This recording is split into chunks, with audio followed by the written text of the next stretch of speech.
Hey everybody, and welcome back to Wednesdays with Watson.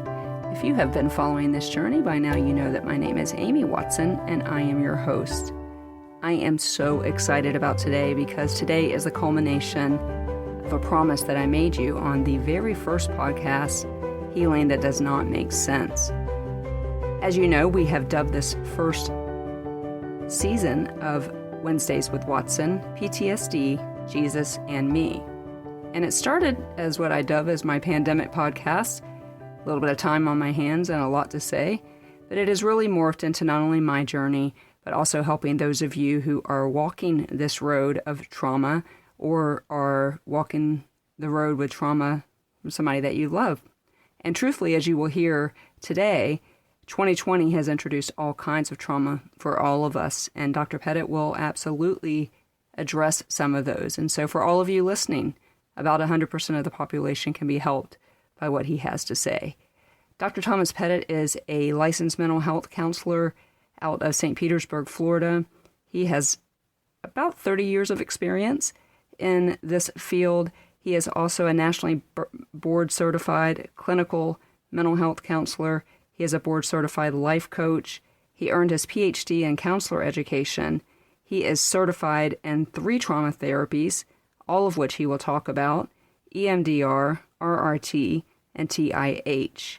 Most of all, Dr. Petit also loves the star of the story. And so as we drop into this conversation with him, know that my help with him over the past little over a decade has been nothing short of miraculous. And I am so excited that he agreed to come on and share some of the ways that he has helped me over the years and even now. So sit back and let's drop into this conversation with him.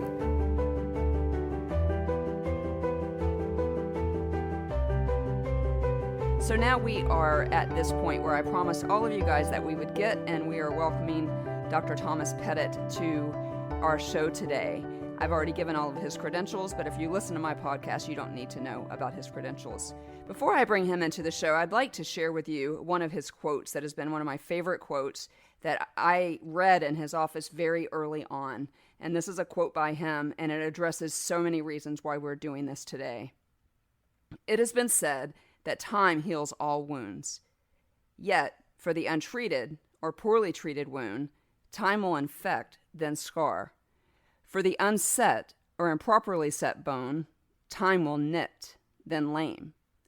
Treat the wound properly, set the bone aright, then time becomes the servant of healing and ceases to be the enemy.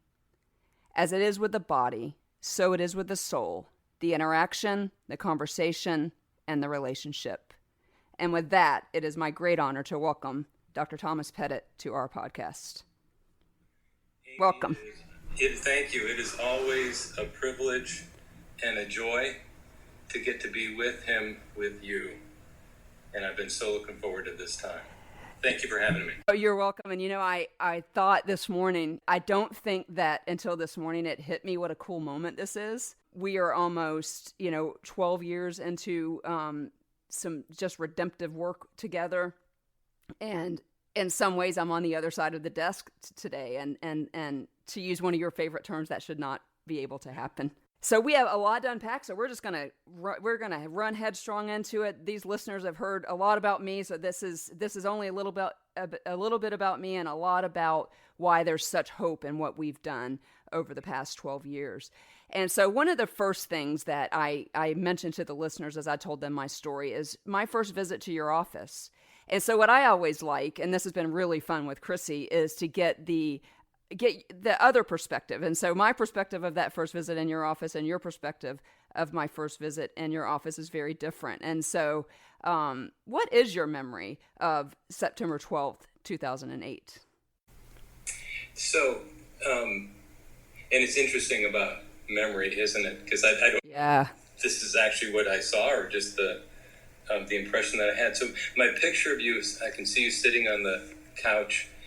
And if I'm not mistaken, your left arm was on the back of the couch. You were calm, cool, collected, and you just told me all that you had been through in a lifetime.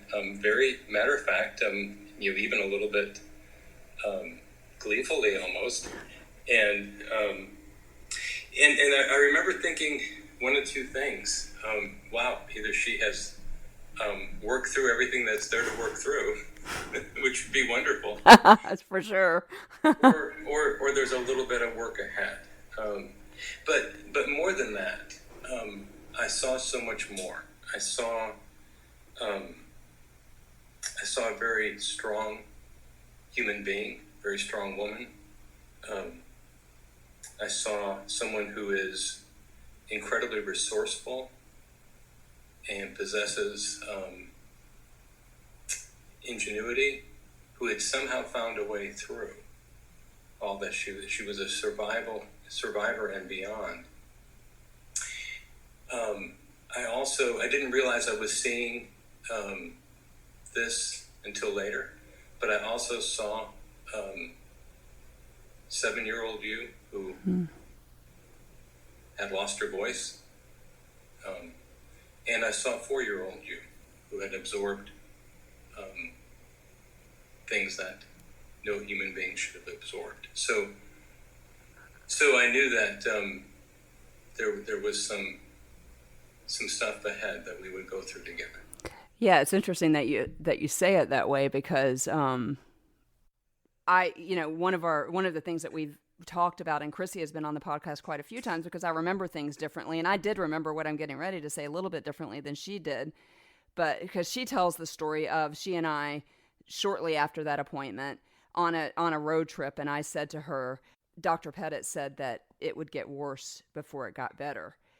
And I remember her just kind of like a deer in headlights moment, and it did absolutely, by a factor of 10, get worse before it got better. Can you help the listeners understand why that's true? Why that phenomena is true? Why it was going to get worse before it got better?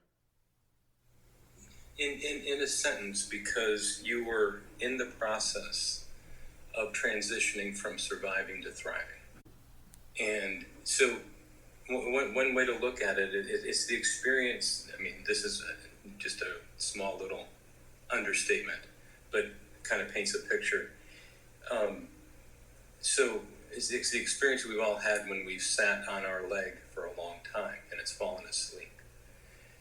When we get up and move and the circulation starts to be restored, we go through that intense, prickly, uncomfortable, and it's unpleasant, but we know why it's happening and where it's heading. So it's a bit of a thaw where you're actually going to experience and then process and then reprocess what you had been through.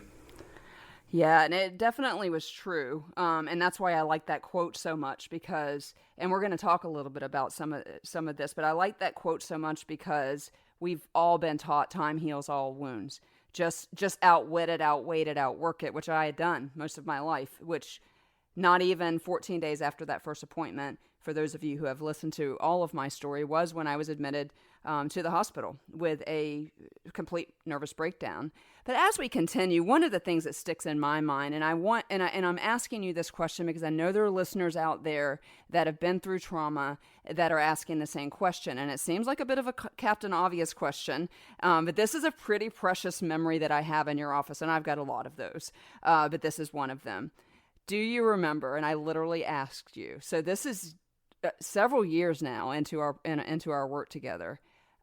I asked you the question, do you think I have post-traumatic stress disorder? Do you remember that? And what's your memory of that? I remember that vividly. I was literally and physically taken aback. I remember sitting back in my chair, and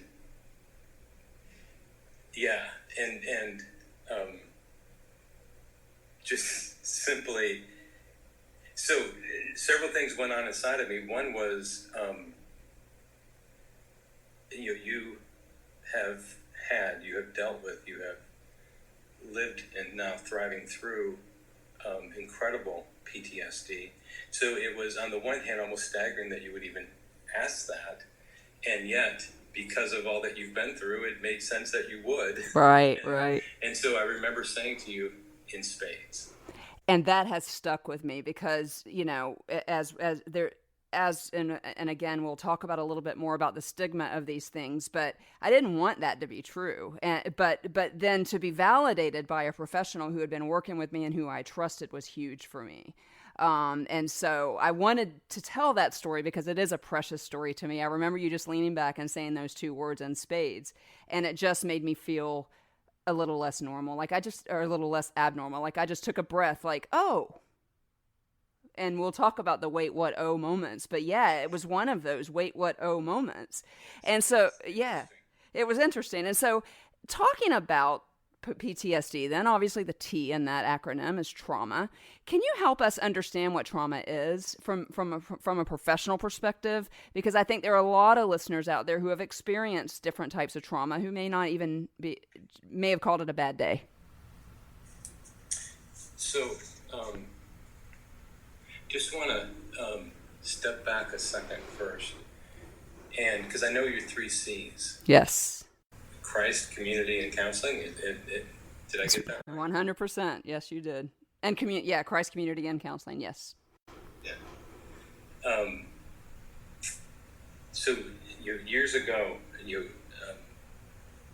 so this might actually be another original quote, but these words kind of came to me that when we're in trouble, and certainly when we go through trauma, there's 4 things that we need. We need somewhere to go, somebody to go to, someone, capital O, to know, and something to do. Somewhere to go, somebody to go to, someone to know, and something to do. And so trauma, probably the best way to view it is it's any experience or experiences that we have that any activating experience that takes us out of our window of tolerance. So window of tolerance is a term that Dr. Daniel Siegel came up with. He's spearheaded a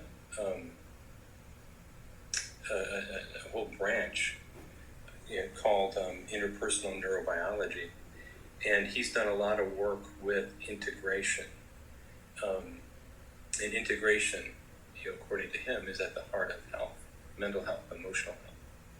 I would go so far as to say personal, spiritual health. And so this window of tolerance is, it's an imaginary window in which we experience things, but we healthily process them or are helped to process them. And so it's worked through, or it's, the needs are met, things are calm, and then we move on. Well, when we experience things that are too intense, that they take us out of that window of tolerance, and or we're not helped to bring back in there, that's trauma. Wow. You talk a little bit about big T and little t traumas. Can you help us understand the difference between those? Sure. So big T is typically a single event in which someone experiences something that's unbearable or intolerable pain or stress, in which, and this part's key, in which a person feels helpless or powerless in the face of adversity. So examples are combat, an assault, rape, car accident, severe heart attack. Pandemics. Yes. Yeah. So pandemic has a little bit of both in it, doesn't it? Yeah, for sure. Yeah. It's ongoing. So little t or small t, so it's something that takes us out of the window of tolerance, and it causes a disruption in healthy emotional functioning. Small t, little t is rarely life-threatening, but it's life-impacting.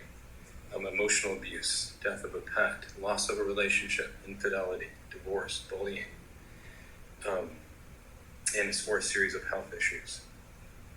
And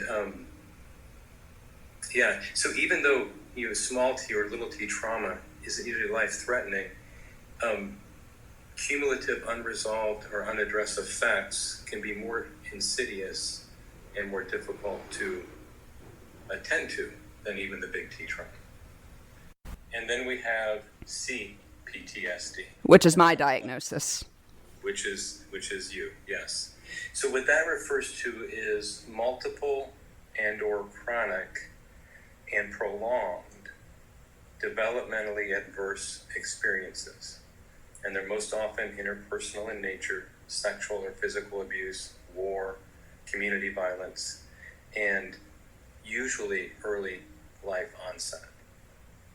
Yeah, and so that is more complicated. A lot of times people ask me the difference between the two, and I think I wanted to make sure that someone smarter than I am, I've attempted in my research to talk about this. And so these next two questions are intertwined, and I know you well enough to know that you're going to answer them intertwinedly. But a lot of people ask me, and as a matter of fact, I'm glad we're recording this because I'm going to get asked this question on a church panel in a couple weeks. But so there's one of the most popular podcasts, or the podcast of where I talk about the cheetah analogy. And then one of the most common questions I get is, what is PTSD? And I think you pretty effectively just answered that alongside with what is trauma. So this cheetah analogy helps us understand why we cannot thrive in this constant state of activation, as you mentioned. And for those of you who are wondering what that means to me in activation, it means when I get into reactive state, when I get into panic mode, when I get into a PTSD trigger, when something activates me, that means I am unable to add 2 + 2 = 4. Some of the things we talked about, putting together puzzles and all that kind of stuff. And so activation does things to our body. And Dr. Pettit, both you and I really love a book, and I'll let you credit the proper doctor with it because I never can say his name, but The Body Keeps the Score. And this is where I think this cheetah analogy comes in. And we just published a podcast on eating disorders and my struggle with that. And so help us. You tell it so beautifully. I've tried to do it justice in your name. But talk to us about that cheetah analogy as we continue to go through why counseling is so important and why PTSD affects us physically as well. So your reference to the book, The Body Keeps the Score, 2015 book by Dr. Bessel van der Kolk, psychiatrist. I think he's at Mass General. And yes, and so and I do want to touch a little bit on, just go one step beyond trauma and just speak to PTSD a little bit before we get Yes, please do. Yeah. So some of the common symptoms that people notice, intense feelings of distress when reminded of a tragic event, extreme physical reactions to reminders of trauma such as nausea, sweating, pounding of the heart, invasive, upsetting memories of a tragedy, flashbacks, feeling like the trauma is happening right now, nightmares, either frightening things or of the event itself, loss of interest in daily life and activities, feeling emotionally numb or detached from other people, a sense of not leading a normal life, avoiding certain activities, feelings, thoughts, places, difficulty remembering important aspects of a tragic event. And the other one that I want to mention is floodings. Yeah, I get that a lot. Yeah, that something familiar can occur, and there's just a intense flooding of emotion, but also of the stress hormones. And for me, and one of the things that I very much learned in counseling is all 5 senses can be affected by post-traumatic stress. And so smelling something, seeing something, feeling something, hearing something, and I am drawing a blank on the 5th one, touching. So I think that's boy, that is so listeners out there, my guess is a good majority of people who are listening to this for the purposes of helping themselves or somebody they love, some of those things that you just listed were really familiar to them.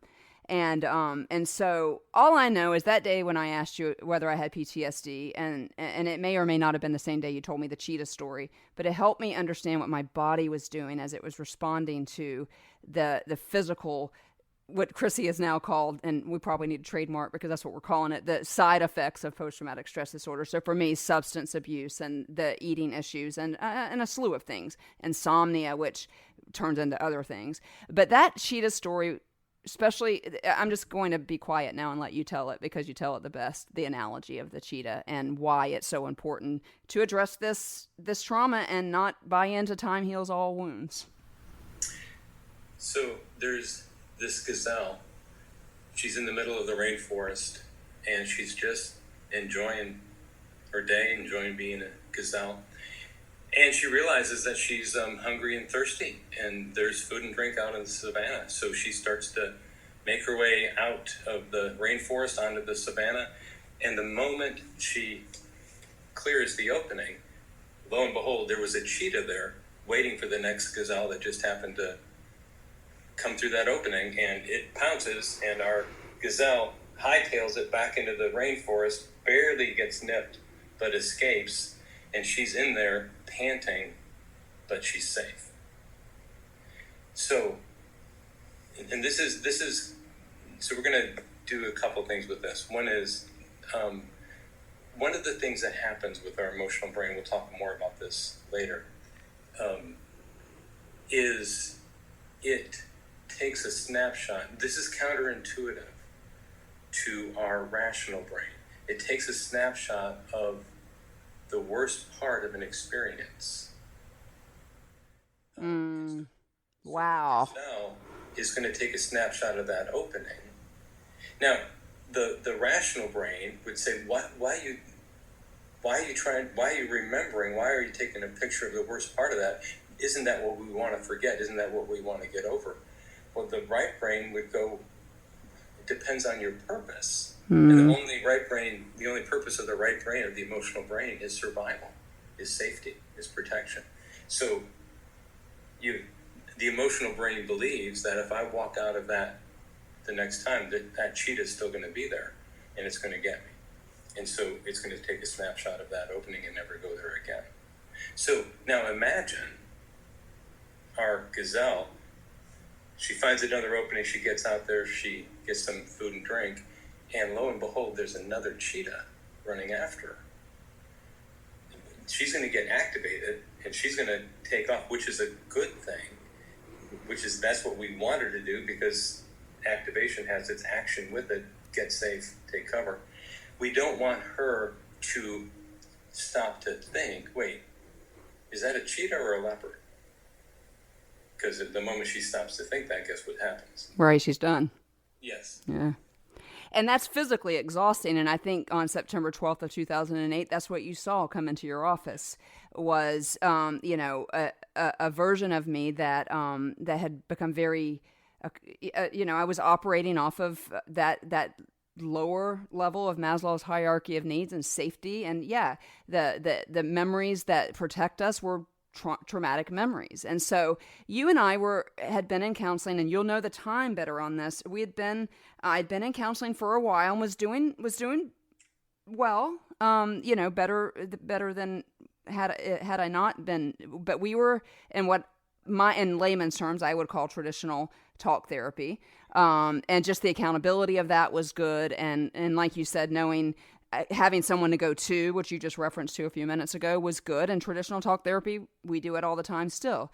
But there was a moment, and we're going to throw a bunch of letters out there, and I don't want anybody to get tied up in the letters, but there was a moment where you knew as a professional, we need to do something else. And your motivations for that, I'm going to let you speak to that. But certainly the big T's are big these days, and they were big 12 years ago. And so from my perspective, it was you going, wow, trauma is getting more complicated. We got to match our efforts with it.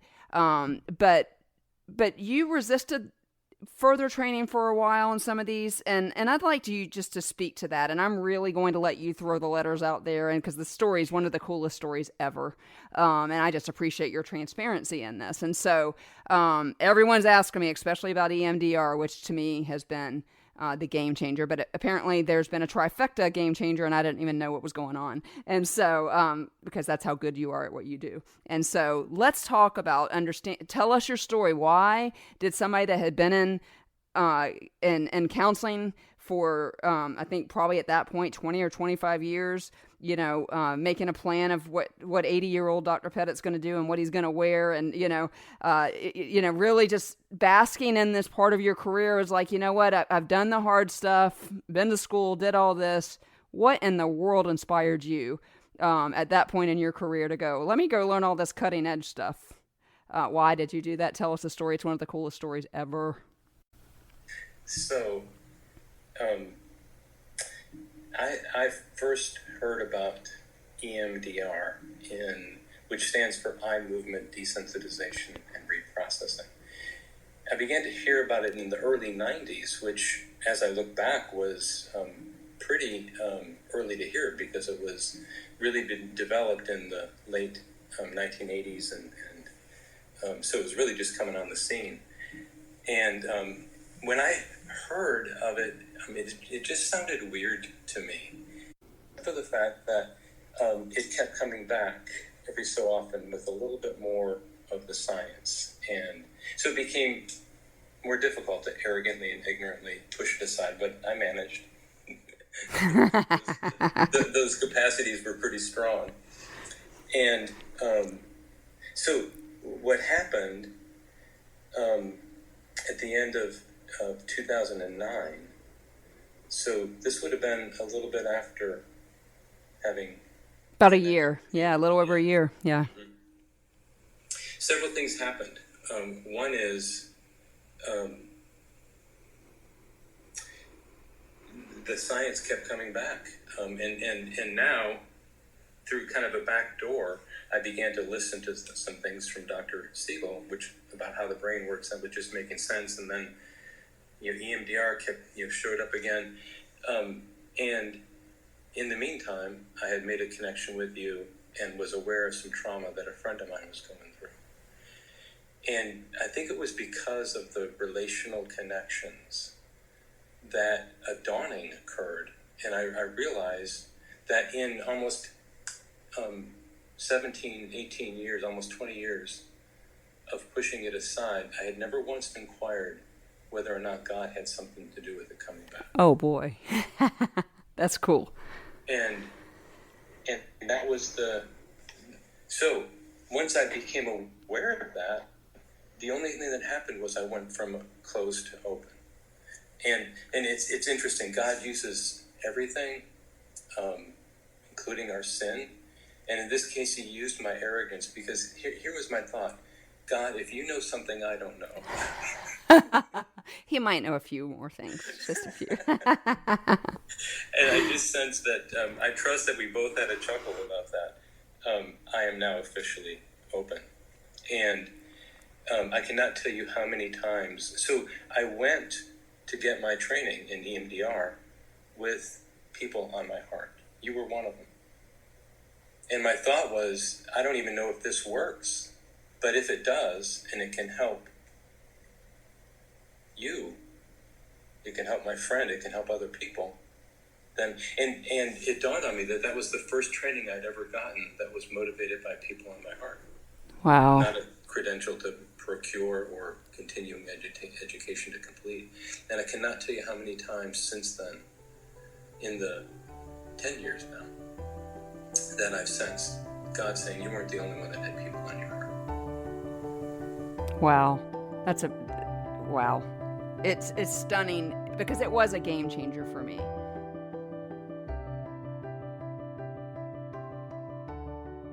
Okay, guys, I know you're not going to believe me, but I really did not mean to leave you on that cliffhanger. But the fact of the matter is that EMDR was a game changer for me. Dr. Petit spends about another 30 minutes with us explaining all of these trauma therapies that we use in his office, and out of respect for your time, I decided to split it into 2 podcasts. I will, however, be writing a blog on my first EMDR session, and I will post that not only on my website, amywatsonauthor.com, on my blog, but I will also post it on all of my social media. Facebook and Twitter are Amy Watson Author, and Instagram is Author Amy Watson, or you can always reach me on my website, amywatsonauthor.com. Special thanks to Amy Hyland for producing this episode, and to Chrissy Lothridge for saving what I thought was going to be terrible audio. I am so looking forward to you guys hearing the second half of this interview, and we will spend some more time together in 2 weeks. In the meantime, you know what I'm going to say. Let the healing continue.